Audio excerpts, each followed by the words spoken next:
Me llamo Roberto Salazar. Al menos, esa es la ficción administrativa impresa en la ficha amarilla, desgastada por la humedad y el tiempo, que cuelga al pie de mi cama de metal atornillada al suelo con pernos industriales. Pero en el mundo del que vengo, un universo paralelo hecho de sombras largas, lealtades de sangre coagulada y traiciones silenciosas, mi nombre era otro. En los expedientes clasificados de la DEA, esos que ahora acumulan polvo en algún sótano sin ventanas, en Washington, D.C., bajo luces fluorescentes que parpadean eternamente, y en las pesadillas recurrentes de los pocos que sobrevivieron a mi paso, me conocen como el Comandante Sombra. Tengo 44 años según mi acta de nacimiento. Ese papel arrugado que dice que nací en un pueblo olvidado por Dios y por el presupuesto federal en la Sierra de Sinaloa. Pero mi cuerpo se siente de 100, como si hubiera vivido 3 vidas en una, todas ellas malditas y comprimidas en una década de horror. Mis articulaciones son un barómetro del dolor. Crujen con la humedad de este agujero y cada cambio de clima me recuerda una fractura antigua. El hombro derecho me punza donde recibí un culatazo de un G3. La rodilla izquierda truena. Recuerdo de cuando salté de una Suburban en movimiento en 2006. Tengo cicatrices que sirven de mapa geográfico de la violencia en México. Un corte de navaja en el abdomen ganado en una cantina de mala muerte en Tijuana por una discusión sobre un corrido. Un roce de bala en el muslo de un enfrentamiento en la costa de Guerrero, donde el mar se tiñó de rojo, y quemaduras de cigarro en los antebrazos que me recuerdan que la lealtad en este negocio se prueba con fuego, resistencia y silencio. Mi alma, si es que alguna vez tuve una que no fuera negra como el chapopote y densa como el plomo, murió hace exactamente una década. Durante 12 años fui mucho más que un simple criminal o un matón a sueldo con un arma bonita y botas de piel exótica. Fui jefe de seguridad, confidente, psicólogo improvisado, verdugo y la extensión física de la voluntad de la organización de los Beltrán Leiby. Fui el perro guardián que dormía con un ojo abierto a los pies del trono, listo para morder la garganta de cualquiera, amigo, enemigo o hermano, que mirara feo al patrón. Hoy, mi reino es una celda de aislamiento de 3 metros por 2 en el Centro Correccional Metropolitano de Nueva York. El infame Guantánamo de Manhattan. Es un cubo de concreto estéril, pintado de un blanco clínico tan brillante que lastima la vista y provoca alucinaciones geométricas cuando llevas despierto 40 horas. Aquí, la luz del sol es un mito urbano. Una leyenda que nos contamos los reclusos a través de las tuberías. El tiempo no se mide en horas, sino en los latidos arrítmicos de mi propia desesperación y en el sonido lejano de las botas de los guardias sobre el linóleo. El silencio aquí pesa más que las cadenas de acero de grado industrial que me ponen en tobillos y muñecas cada vez que me sacan a la hora de patio. Y llamarle patio es un chiste cruel de los gringos. Una broma de mal gusto. Es solo una jaula un poco más grande, rodeada de muros grises de 6 metros, con una rejilla en el techo por donde entra un aire viciado que huele a tubo de escape, a invierno sucio, a metal oxidado y a ciudad podrida. Estoy cumpliendo 3 cadenas perpetuas consecutivas más 40 años. No tengo fecha de salida.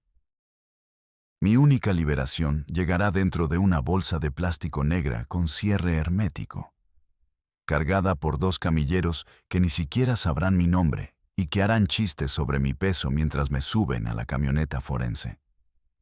Por eso, no tengo motivos para mentir. Ya no busco redención ante los ojos de un Dios que me abandonó hace mucho, ni tratos con la Fiscalía Federal para reducir mi condena.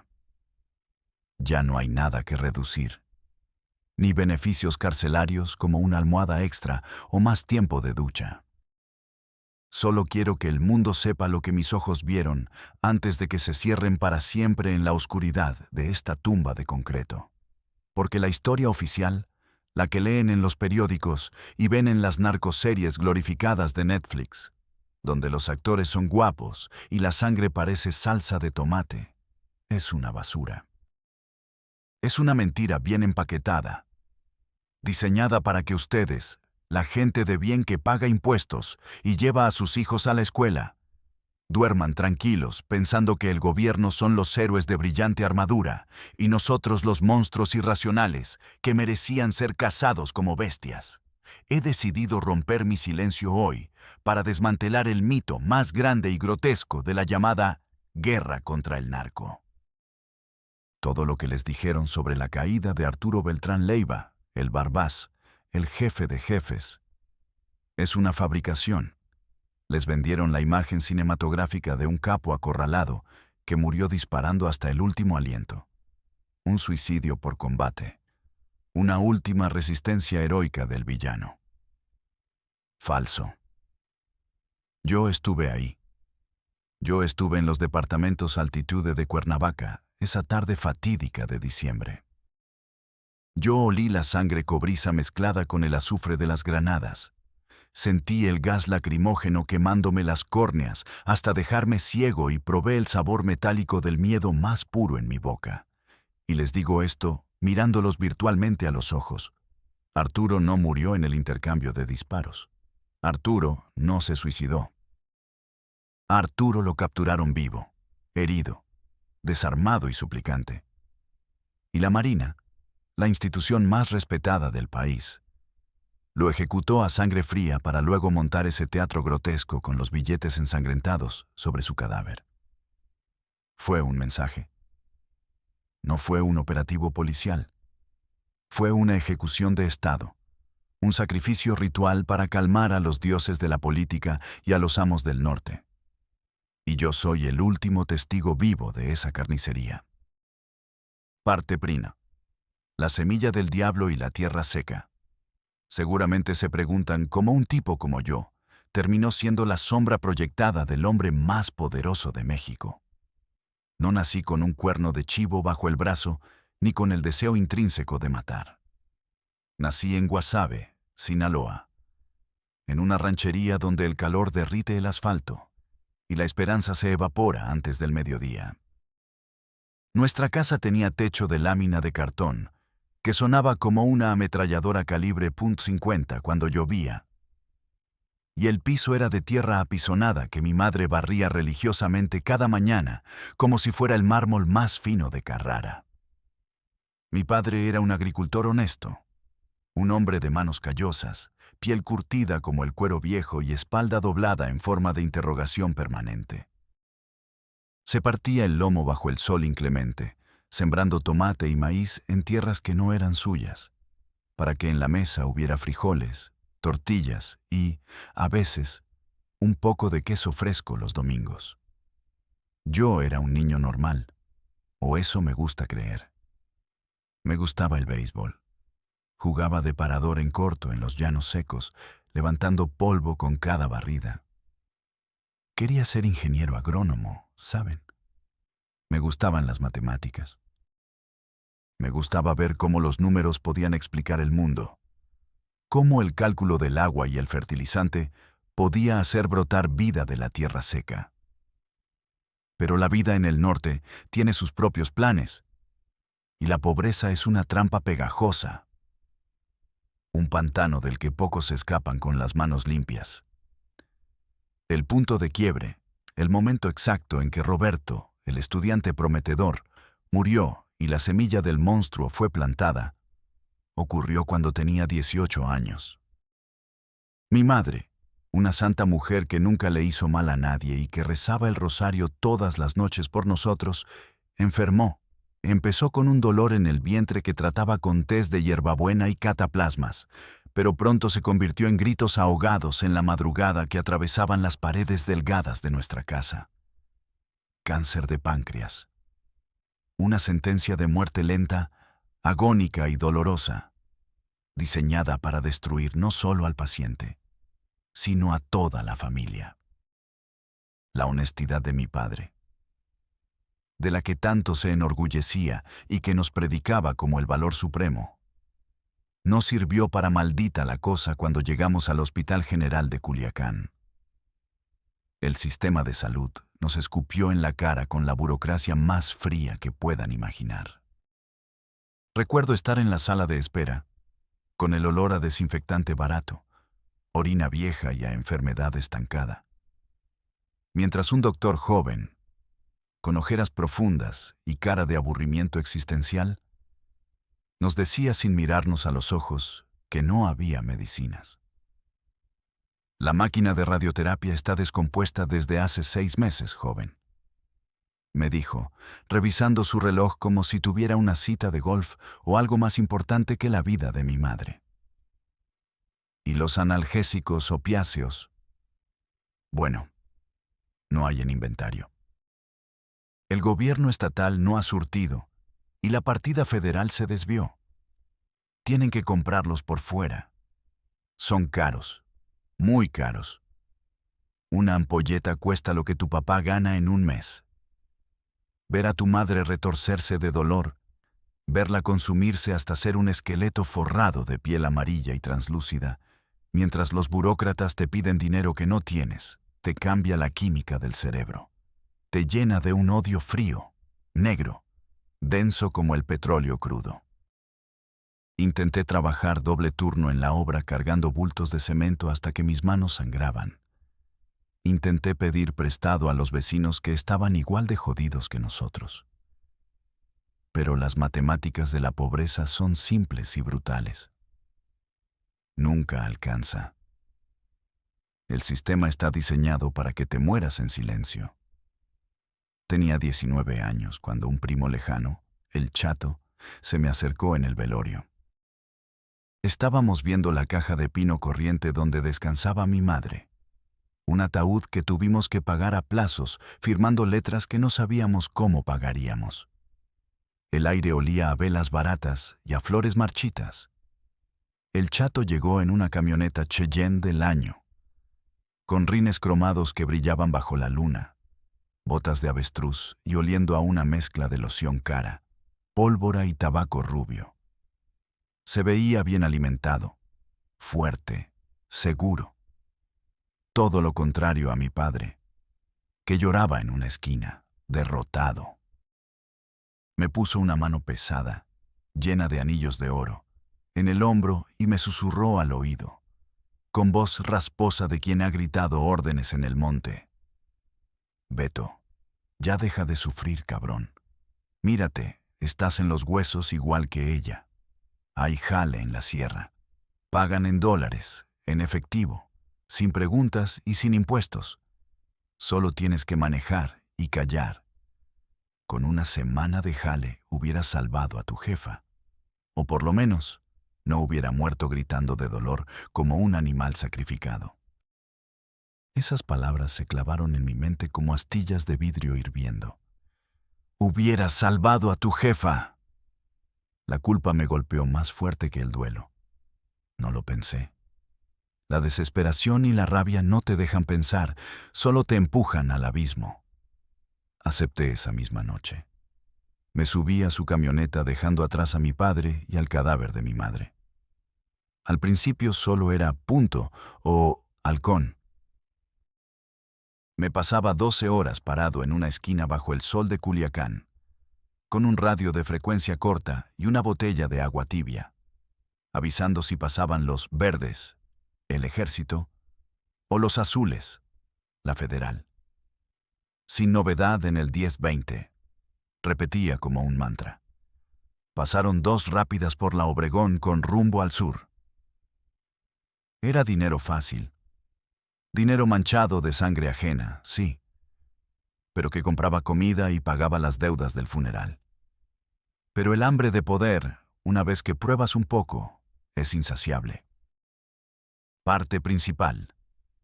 Crónica de ascenso y caída, episodio 1. Bautismo de fuego y ceniza. Pero vieron algo en mí. Los jefes de plaza, hombres con ojos de tiburón que olían el miedo como los perros huelen la adrenalina, vieron que tenía sangre fría. Notaron que no tartamudeaba cuando reportaba balaceras, que podía mantener la calma y describir coordenadas exactas cuando otros entraban en pánico y soltaban el radio para correr. Me fueron acercando al círculo interno.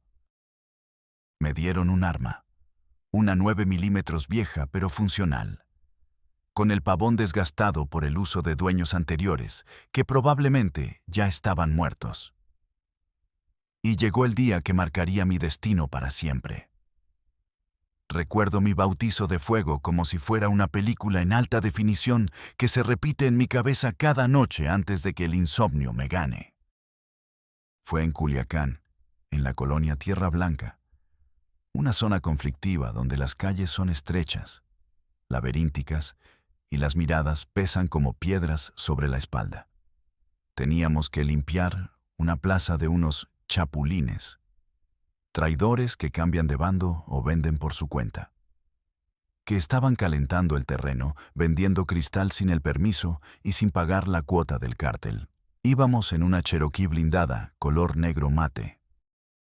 El aire acondicionado estaba al máximo, creando una atmósfera artificialmente helada que contrastaba con el infierno de afuera. Pero yo sudaba frío bajo la camisa. Mis manos resbalaban ligeramente sobre el metal del arma. El comandante R, el jefe de la estaca, un hombre gordo con una cicatriz que le partía la ceja y que respiraba con dificultad, me pasó una pistola Colt .38 Super. Era pesada, fría, con las cachas nacaradas que brillaban con la luz de la tarde y un grabado de la Virgen de Guadalupe en la empuñadura. Una ironía que en ese momento no supe apreciar. Olía a aceite de armas y a peligro inminente. «Beto, hoy te gradúas», me dijo, masticando chicle con la boca abierta. El sonido húmedo me resultaba repulsivo. Me miraba por el retrovisor con ojos inexpresivos. «El que está en la esquina, el de la gorra roja de los Yankees. Es un halcón de los contras. Nos ha estado poniendo el dedo. Dale piso. O eres tú o es él.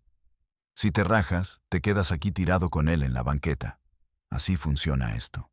No hay renuncias». El vehículo se detuvo suavemente a media cuadra.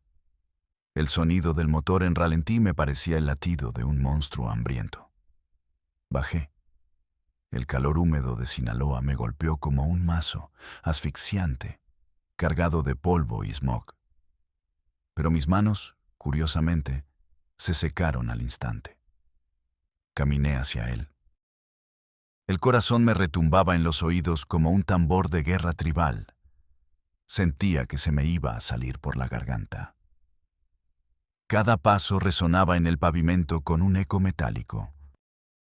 Veía los detalles con una claridad absurda, hiperrealista. Un perro flaco rascándose las pulgas a lo lejos. El olor a aceite quemado de un taller mecánico cercano. Una señora vendiendo tamales, recogiendo su puesto apresuradamente, porque sabía leer el ambiente. La gente en Sinaloa huele la muerte antes de que llegue. El polvo flotando en los rayos de luz oblicuos de la tarde. El muchacho me vio venir. Era un niño, casi de mi edad, tal vez 17 o 18 años. Tenía acné en la cara y una mirada nerviosa, inquieta. Vi el momento exacto en que reconoció la muerte en mi cara, el instante en que su alma entendió que se acababa el tiempo. No hubo valentía en sus ojos, solo un pánico absoluto. Sus pupilas se dilataron. Quiso correr, sus piernas temblaron, quiso sacar un radio de su cintura, pero el terror lo paralizó. Se quedó congelado, como un conejo ante los faros de un camión en la carretera nocturna. Sabía lo que venía.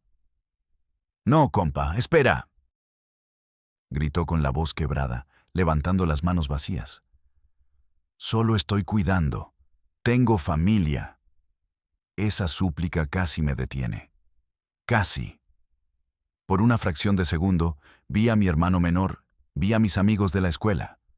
Mi dedo se tensó en el gatillo, dudando.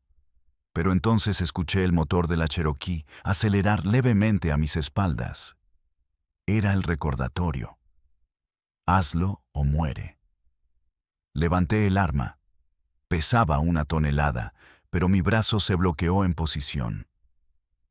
El mundo se puso en cámara lenta. En ese segundo eterno, recordé a mi madre gritando de dolor en la cama. Recordé al doctor mirando su reloj con indiferencia. Recordé la pobreza, el hambre, la humillación de no tener ni para el camión. Y canalicé todo ese odio, toda esa frustración acumulada, hacia ese desconocido. Él representaba mi debilidad pasada. Jalé el gatillo. El estruendo del disparo rompió la tarde. Un sonido seco, definitivo y ensordecedor que hizo volar a las palomas de los cables de luz. El retroceso del arma golpeó mi muñeca con violencia, sorprendiéndome. El olor a pólvora quemada, acre y picante, inundó mis fosas nasales instantáneamente, borrando cualquier otro aroma. Vi el impacto en su pecho, una flor roja abriéndose en su camiseta blanca barata. Vi el cuerpo caer como un costal de papas, sin gracia, sin el drama cinematográfico de las películas donde vuelan hacia atrás. Cayó plomo, muerto antes de tocar el suelo, con los ojos abiertos mirando al cielo que lo ignoraba. Me acerqué. Tenía que asegurarme. El tiro de gracia es protocolo. Lo miré. La sangre brotaba a borbotones, mezclándose con el polvo de la banqueta, creando un lodo oscuro. Sus labios se movían levemente, pero no salía sonido. Solo burbujas rojas. Perdón, susurré, tan bajo que solo él y yo lo supimos, y le di el segundo tiro en la cabeza. Me quedé parado un segundo, con el cañón humeante apuntando al suelo. Esperaba sentir asco, vomitar, llorar, pedir perdón a Dios. Esperaba que el cielo se abriera y un rayo me castigara. Pero no. Sentí una descarga eléctrica recorriendo mi espina dorsal. Sentí una claridad helada y absoluta. Sentí poder. Por primera vez en mi miserable vida de campesino pobre, yo controlaba quién vivía y quién moría, y no un doctor indiferente en un hospital público ni un político corrupto. Yo era el juez, el jurado y el verdugo. Me subí a la camioneta. El aire acondicionado secó mi sudor al instante. El comandante R me dio una palmada fuerte en la espalda y me pasó una cerveza fría de la hielera que llevábamos entre los asientos.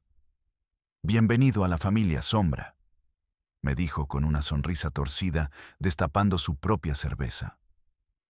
«Ahora ya no hay vuelta atrás. Tómale, que te va a temblar la mano en un rato.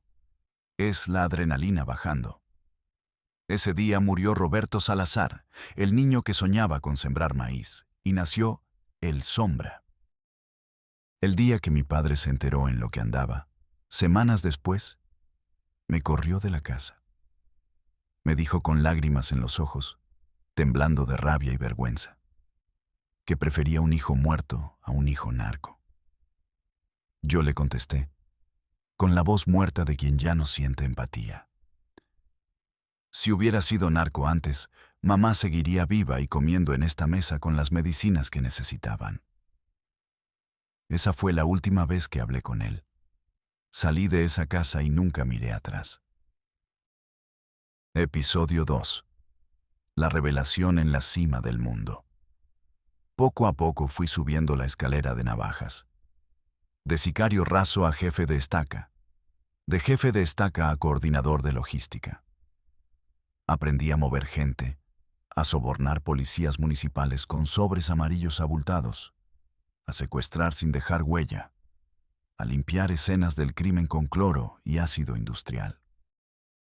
Y finalmente, debido a mi disciplina espartana y mi falta de vicios, nunca fui borracho ni drogadicto al principio, necesitaba estar alerta, ser una máquina precisa. Me promovieron a la guardia personal.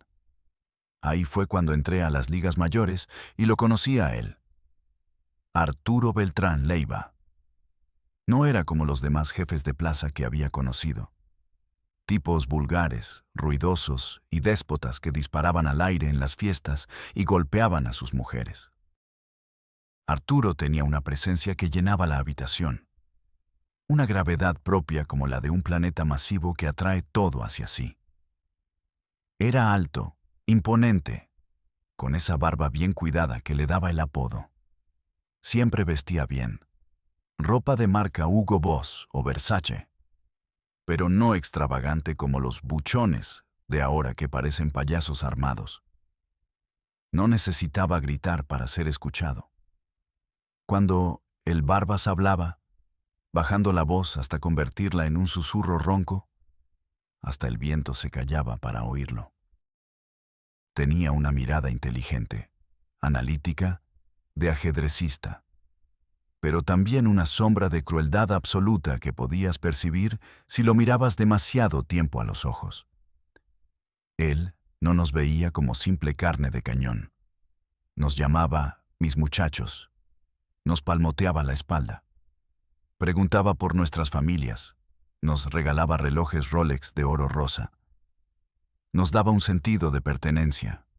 Una familia torcida y letal que el Estado nunca nos dio.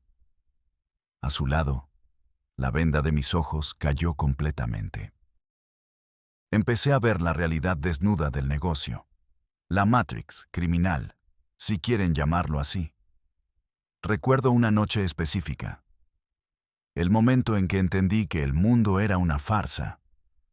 Una reunión en una mansión en Lomas de Chapultepec, en la Ciudad de México, lejos del polvo de la sierra. Era un palacio moderno de cristal y concreto, con obras de arte originales en las paredes. Vi un tamaño auténtico y meseros de guante blanco sirviendo canapés. Yo estaba encargado de la seguridad perimetral interna, revisando a los invitados en la entrada, asegurándome de que nadie llevara micrófonos ni armas no autorizadas. Vi llegar autos diplomáticos, Mercedes-Benz negros con banderas oficiales en los costados. Vi bajar a hombres que yo veía en los noticieros de la noche hablando de Estado de Derecho, guerra frontal y valores cívicos. Generales del ejército con el pecho lleno de medallas que tintineaban al caminar como monedas sueltas. Senadores de la República con trajes italianos. Jueces federales con rostros solemnes. Me tocó escoltar a un general de división, a quien llamaremos General X, hasta el despacho privado de Arturo. El general sudaba, no por calor, sino por nerviosismo. Se secaba la frente con un pañuelo de seda, pero intentaba mantener la compostura militar. Sus ojos recorrían la casa con una mezcla de miedo y codicia. Entramos. Arturo estaba sentado detrás de un escritorio de caoba inmenso, bebiendo coñac Louis XIII en una copa de cristal cortado. Se levantó y abrazó al general como si fuera su compadre de toda la vida, dándole palmadas en la espalda. Mi general, qué gusto verlo por acá.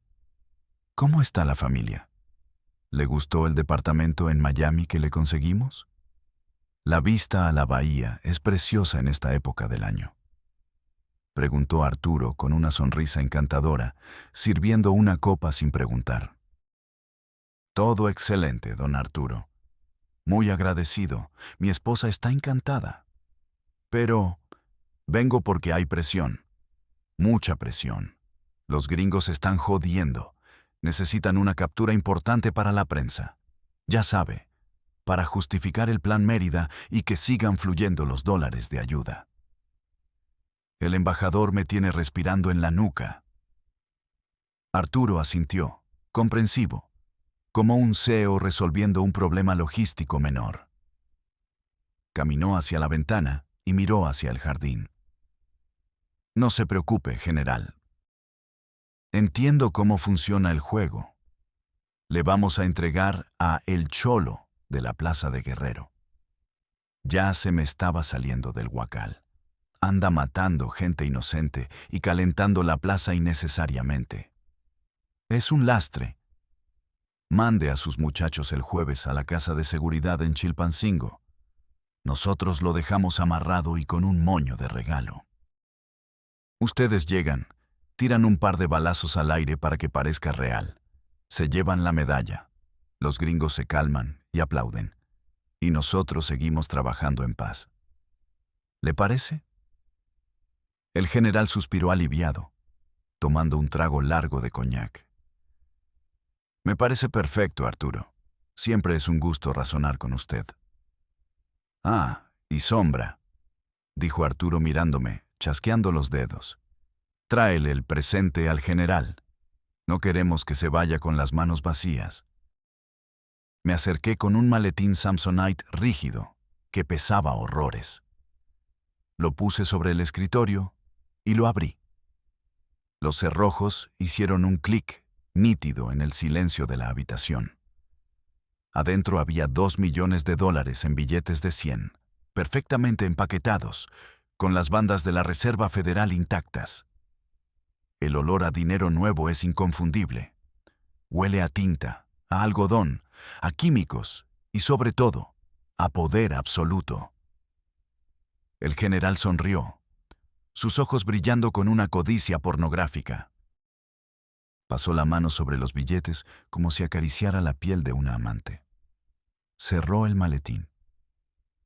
Un placer hacer negocios, Arturo. Ordene y mande. Aquí estamos para servirle. Ahí tuve mi gran revelación, un golpe de realidad que casi me hace caer de rodillas. No éramos una anomalía del sistema. No éramos un cáncer externo atacando al cuerpo de México. Nosotros éramos el sistema. Nosotros poníamos el dinero para las campañas.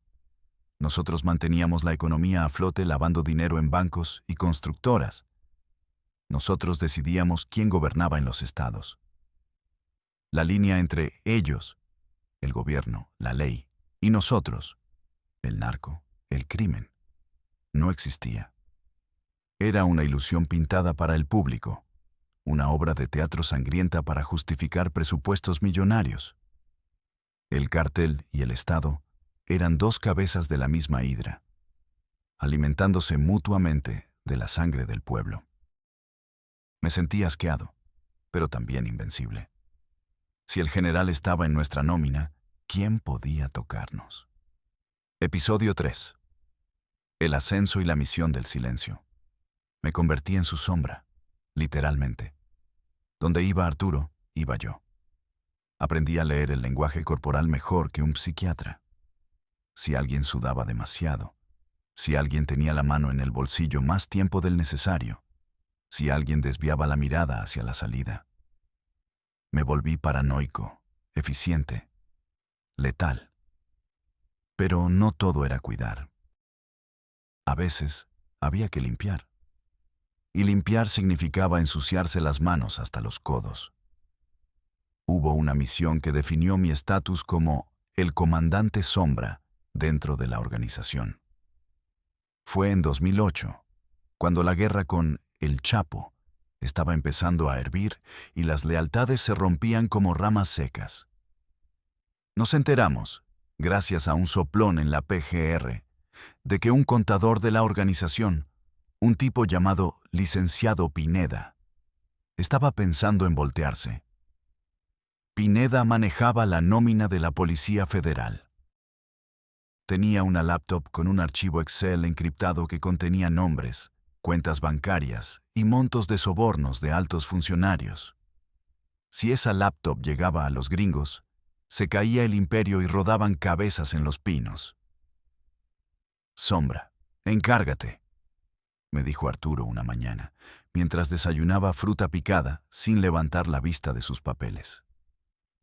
Que parezca un accidente o un robo que salió mal. Pero trae la computadora. Es lo único que importa y... que no sufra mucho. El licenciado fue buen amigo. Solo es débil. La debilidad se castiga, pero no se tortura si no es necesario. Ubicarlo fue fácil. El hombre era un animal de costumbres. Lo esperamos afuera de un restaurante argentino de lujo en Polanco. Yo iba con el gato, un psicópata sonriente que disfrutaba demasiado su trabajo, y el ruso, un exmilitar de fuerzas especiales con cara de piedra. Llevábamos horas en el coche. El olor a comida rápida y cigarro impregnaba el interior. ¿Crees que traiga la máquina?, preguntó el gato, jugando con una navaja mariposa. Cállate y observa, le ordené. Ahí viene. Cuando Pineda salió, subió a su BMW gris blindado. Se veía tranquilo, ajeno a que le quedaban minutos de vida. Lo seguimos en 2 autos, manteniendo distancia, operando como fantasmas en el tráfico de la ciudad. Esperamos a que entrara al segundo piso del periférico.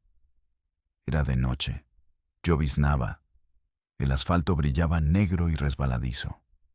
Era el escenario perfecto. Ahora, ordené por el radio. El gato le cerró el paso por delante con una frenada brusca, quemando llanta.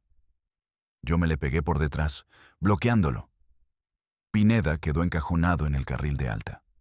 Bajamos rápido, con pasamontañas y armas largas, pero vestidos de negro táctico para parecer policías ministeriales de un grupo de élite. Bájese, Policía Federal, revisión de rutina, abra la puerta o disparamos. Grité golpeando su ventana blindada con la culata del R-15. Pineda, pálido como un papel, bajó el vidrio temblando.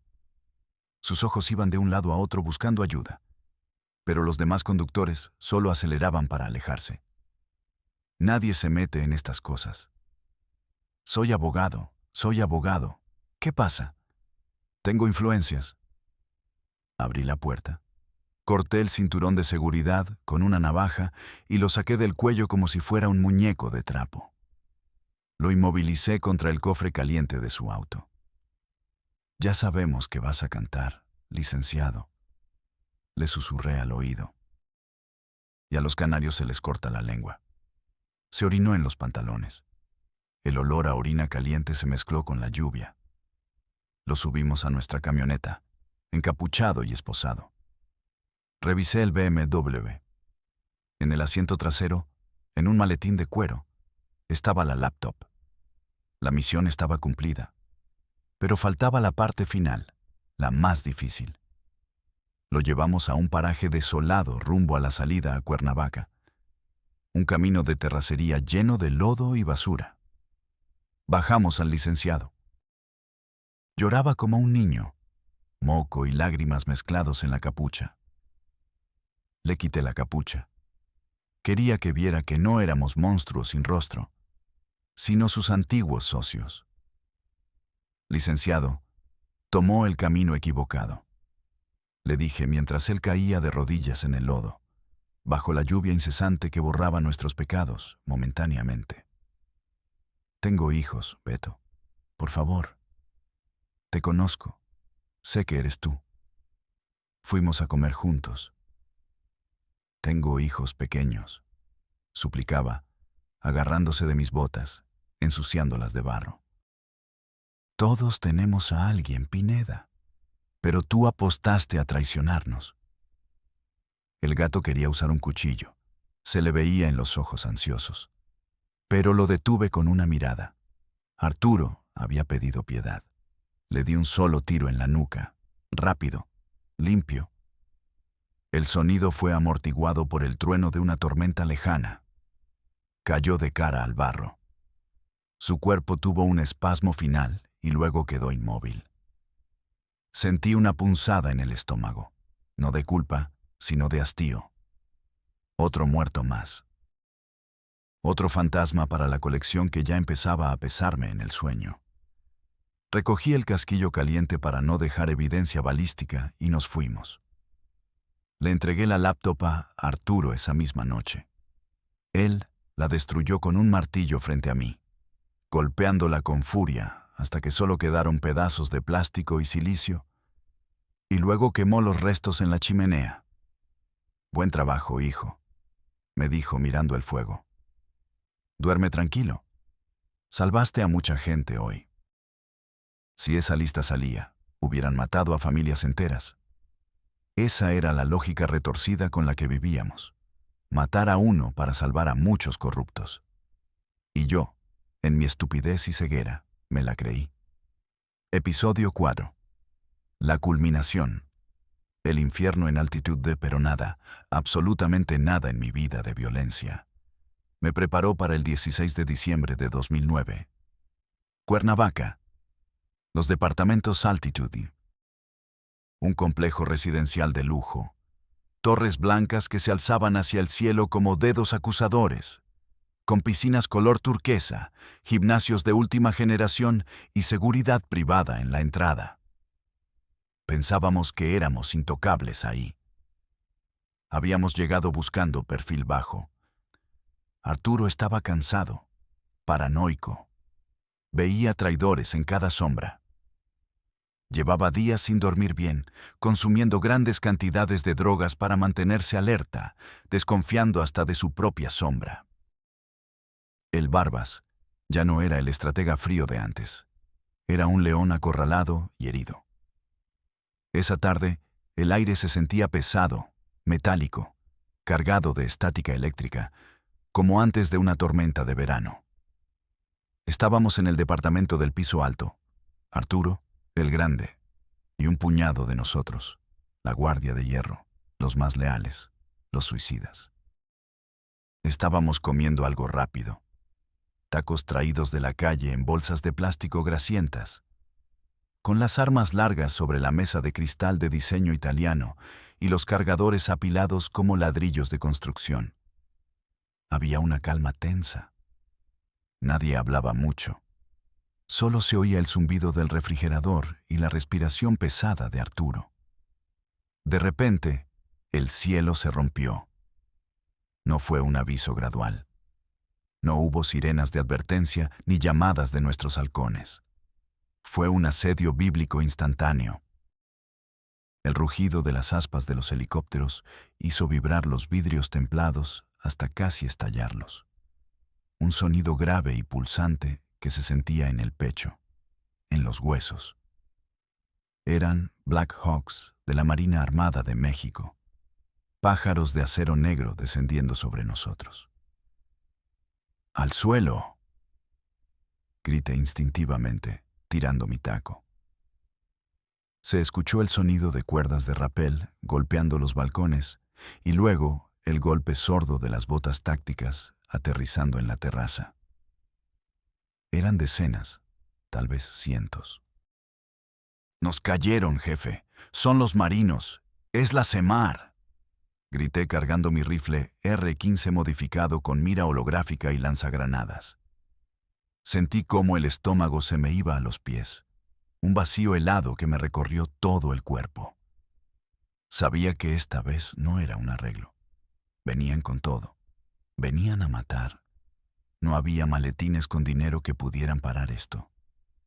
Arturo se levantó del sofá de piel blanca donde descansaba. Por un segundo vi miedo en sus ojos. Un destello de vulnerabilidad humana, como un niño perdido. Pero lo reemplazó inmediatamente con esa calma terrorífica de los condenados a muerte. Se ajustó el cinturón donde llevaba sus pistolas con cachas de oro e incrustaciones de diamantes. Se besó sus amuletos religiosos al cuello, un escapulario desgastado y una medalla de San Judas Tadeo. Y dijo con voz firme, aunque sus manos temblaban levemente: «Pues a pelear, cabrones. Aquí nadie se raja. Si nos vamos llevándonos a los que podamos al infierno. Fierro, pariente, que sepan quiénes somos». Y se desató el apocalipsis en la sala de estar de 100 metros cuadrados. Las balas del calibre .556 de los marinos empezaron a atravesar las paredes de tablaroca como si fueran de papel de arroz. El ruido era ensordecedor. Una cacofonía de gritos, explosiones de granadas de fragmentación que hacían temblar el suelo y el tableteo incesante de las ametralladoras. Los muebles de diseñador volaban en astillas. Los espejos estallaban en 1000 pedazos. multiplicando el horror. La televisión gigante explotó en una lluvia de chispas. ¡Cubran las ventanas! ¡Fuego a discreción!, gritaba yo, disparando a ciegas hacia el pasillo y el balcón, viendo cómo las siluetas negras de las fuerzas especiales intentaban entrar, moviéndose como sombras letales y coordinadas. Disparé el lanzagranadas hacia la puerta principal. La explosión sacudió todo el edificio, derrumbando parte del techo. El gas lacrimógeno empezó a inundar el piso. Primero una lata rodando por el suelo, luego 2, luego 10. Una niebla blanca, densa y picante que nos asfixiaba, quemando la piel y los pulmones. No podíamos ver, no podíamos respirar. Los ojos nos ardían como si tuviéramos ácido sulfúrico en las cuencas. La garganta se cerraba. Tosíamos sangre y moco. Mis compañeros caían a mi lado. Vi al Cholo, un amigo con el que había compartido cervezas y secretos sobre nuestras novias, ser partido literalmente a la mitad por una ráfaga de ametralladora pesada disparada desde un helicóptero que barrió la fachada. Su sangre me salpicó la cara, caliente y pegajosa, cegándome momentáneamente. Vi a hombres duros, asesinos experimentados que habían descuartizado enemigos sin pestañear, llorar y gritar por sus madres antes de morir acribillados en el piso de mármol resbaloso de sangre. Era una zona de guerra confinada en el lujo, un matadero decorado con arte moderno. Resistimos horas, horas que parecieron siglos, una eternidad comprimida en minutos de terror absoluto. Nos fuimos replegando cuarto por cuarto, perdiendo terreno metro a metro. Arturo estaba herido. Tenía un impacto en el hombro y otro en la pierna que sangraba profusamente, dejando un rastro rojo por donde caminaba. Su ropa de marca estaba hecha jirones y empapada en sangre oscura, pero seguía disparando con una pistola en cada mano, poseído por una furia demoníaca, negándose a caer. No me van a agarrar como a un perro. Vengan por mí, putos, gritaba entre disparos, desafiando a la muerte, riéndose con una risa maníaca. Pero se nos acababa la munición. Se nos acababa la suerte. Se nos acababa la vida. El ruido de los disparos de nuestro lado empezó a disminuir. Solo quedábamos Arturo y yo conscientes en la habitación principal, el último bastión, escondidos detrás de un muro de carga que se deshacía a balazos. Y aquí, señores, es donde la historia cambia. Aquí es donde la verdad oficial se desmorona y aparece la verdad sucia. Cuando el fuego cesó momentáneamente, no fue porque todos estuviéramos muertos. Fue porque Arturo, viendo que ya no había salida, que estábamos rodeados por cientos de marinos de élite y que sus hombres eran masacrados inútilmente, tomó una decisión. Su teléfono satelital no tenía señal. Sus contactos en el gobierno no contestaban. Lo habían dejado solo. El general X y todos los demás habían apagado sus teléfonos. El ruido metálico de sus pistolas cayendo al suelo de mármol resonó en el silencio repentino y ominoso que siguió al combate. Levantó las manos ensangrentadas. ¡Alto el fuego!, gritó con voz ronca, destrozada por el humo y los gritos. Soy Arturo Beltrán. Me entrego. No disparen. Quiero negociar. Quería vivir. Siempre creyó, hasta el último segundo, que todo se podía arreglar con dinero o información.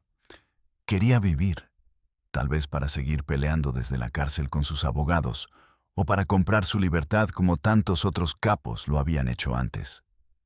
Tenía secretos que valían billones. Entraron los marinos. Eran fantasmas negros, equipados con tecnología de punta, visores nocturnos que los hacían parecer extraterrestres, miras láser verdes que cortaban el humo.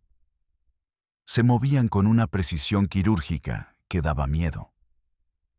Nos encañonaron.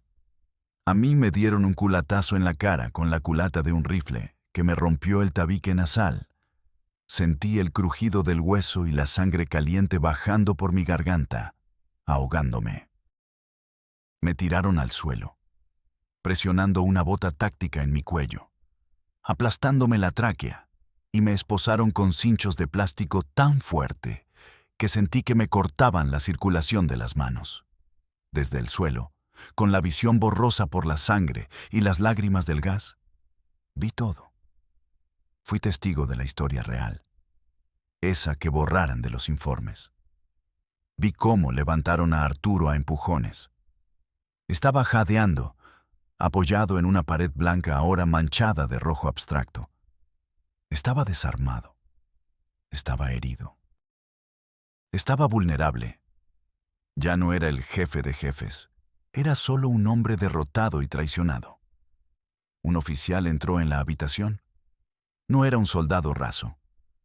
Su uniforme era diferente, impecable, sin insignias visibles. Era un tipo alto, con la cara cubierta por un pasamontañas y ojos fríos como el hielo seco. Se le acercó despacio, pisando los escombros con arrogancia. Arturo, sacando fuerzas de no sé dónde, se enderezó. Lo miró a los ojos, desafiante, con esa altivez de capo que nunca perdió. «Dile a tus jefes que esto no se queda así», escupió Arturo, manchando el chaleco del oficial con saliva sanguinolenta. «Ustedes saben quién soy. Valgo más vivo que muerto. Tengo nombres. Tengo cuentas. Puedo tumbar al gobierno si hablo. Sé quién recibe los sobres en Los Pinos». El oficial no dijo nada. No hubo lectura de derechos. No hubo «tiene derecho a guardar silencio». No hubo llamada a un abogado. El oficial solo hizo una seña casi imperceptible con la cabeza a sus subordinados. Dos marinos sujetaron a Arturo por los brazos para que no se cayera. El oficial sacó su arma de cargo, una 9 mm negra. Le apuntó al pecho y luego subió lentamente hasta la cabeza. Arturo entendió en ese segundo, al ver el cañón negro, que su dinero ya no servía ahí. Que la orden venía de muy arriba, de lo más alto del poder político internacional. Que él era un cabo suelto, un testigo incómodo que necesitaba ser silenciado para siempre antes de que abriera la boca en un tribunal en Nueva York. Escupió sangre al suelo, cerca de las botas del oficial. Una última muestra de desprecio. «Hazlo», murmuró, «pero nunca van a acabar con esto. Cortas una cabeza y salen 3 más. Bang, bang, 2 tiros secos, ejecutados con frialdad profesional, sin odio, sin pasión, solo trabajo burocrático». El cuerpo del hombre que había hecho temblar gobiernos se desplomó como un trapo viejo, sin vida, deslizándose por la pared hasta quedar sentado en un charco de su propia sangre, con la cabeza colgando en un ángulo antinatural. Me quedé helado, paralizado por el shock. Habían ejecutado al narco más buscado del mundo frente a mis ojos, violando todas las leyes, todos los protocolos, toda la supuesta civilidad que juraron proteger. Pero lo que siguió fue peor. Fue la humillación póstuma, el espectáculo macabro. La tensión del combate se rompió y dio paso a una euforia grotesca y enfermiza entre los uniformados. «¡Ya cayó el pajarito!», gritó uno, riendo a carcajadas. Empezaron a celebrar.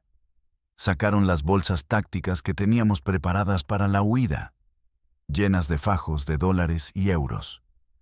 Sacaron joyas, cadenas de oro grueso, relojes con diamantes incrustados. Se los repartían como piratas repartiendo un botín, guardándose fajos en los chalecos. «Vamos a ponerlo guapo para la foto», dijo uno de ellos con sorna, sacando un celular. Se acercaron al cadáver. Le bajaron los pantalones hasta las rodillas. Una ofensa final a su hombría. Una forma de decir, te chingamos y te humillamos. Empezaron a cubrirlo de billetes. Colocaron los dólares ensangrentados cuidadosamente sobre su cuerpo inerte, sobre sus piernas desnudas, sobre su pecho agujereado, sobre sus hombros, como si fuera una ofrenda macabra a un dios pagano de la avaricia y la corrupción. Sacaron sus celulares personales. Empezaron a tomar fotos, riéndose, haciendo señales de victoria, posando con el trofeo humano como si fueran cazadores en África con un león muerto a sus pies. Esas fotos, las que vieron en todos los periódicos al día siguiente, fueron un montaje. A mí me sacaron de ahí a rastras, pasándome por encima de los cuerpos destrozados de mis amigos, con una capucha negra en la cabeza que olía a sudor rancio y miedo. Me subieron a una camioneta blindada. Pensé que me iban a llevar a un descampado para darme el tiro de gracia y tirarme en una zanja. Durante el trayecto, escuché cómo se coordinaban por radio para dar la versión oficial. Central, informe preliminar. Enfrentamiento intenso. El objetivo se resistió. Fue abatido en el intercambio de disparos. Repito, abatido en combate heroico por nuestras fuerzas. Aseguren el perímetro para la prensa. Preparen el comunicado. Borren los videos de las cámaras de seguridad del edificio. Estaban escribiendo el guión de la película que verían en las noticias de la noche. La mentira que el mundo se tragaría sin masticar. Punto de inflexión. La lealtad es un cheque sin fondos. No me mataron esa noche porque les servía más vivo. Yo era una enciclopedia de secretos con patas. Una caja negra humana. Sabía dónde estaban las casas de seguridad que no aparecían en los mapas, las rutas de trasiego, los números de cuentas en paraísos fiscales y lo más peligroso, los nombres de los contactos en el gobierno que seguían activos y cobrando nómina. Me llevaron a una base naval. Me torturaron durante semanas. No fue como en las películas donde el héroe resiste y escupe en la cara del torturador. Fue clínico, sistemático, diseñado por psicólogos para romper la mente antes que el cuerpo. Me aplicaron el tehuacanazo, toques eléctricos en los testículos hasta que te desmayas del dolor y te despiertan con agua helada para seguir. Bolsas de plástico en la cabeza hasta que tus pulmones arden y tu cerebro grita en pánico primitivo por falta de aire. Me mantenían despierto con luces estroboscópicas y música de banda a todo volumen durante días enteros. Hasta que no sabía si estaba vivo o en el infierno. En esas noches eternas de dolor y alucinaciones, tuve mucho tiempo para pensar. ¿Qué era la lealtad? Arturo estaba muerto. Mis amigos estaban muertos. El cártel se estaba despedazando en una guerra civil por los restos del imperio. ¿A quién le debía lealtad? ¿A un fantasma? ¿A una organización que ya no existía? Querían nombres. Querían saber dónde estaba la Barbie, dónde estaba Héctor Beltrán. Les di lo que quisieron. No me juzguen desde sus sofás cómodos y su superioridad moral. En ese punto, la lealtad se rompe como cristal barato. Cuando ves a tu Dios morir como un perro y ser humillado, cuando sientes que te arrancan las uñas una por una con pinzas mecánicas, entiendes que no hay honor en este negocio. Solo hay sobrevivencia.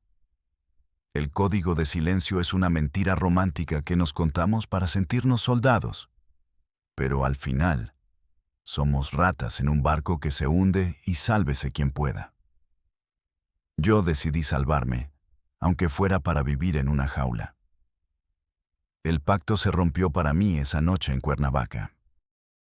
Entendí que yo era desechable, que Arturo era desechable, que todos éramos piezas en un tablero de ajedrez gigante que ni siquiera alcanzábamos a ver completo.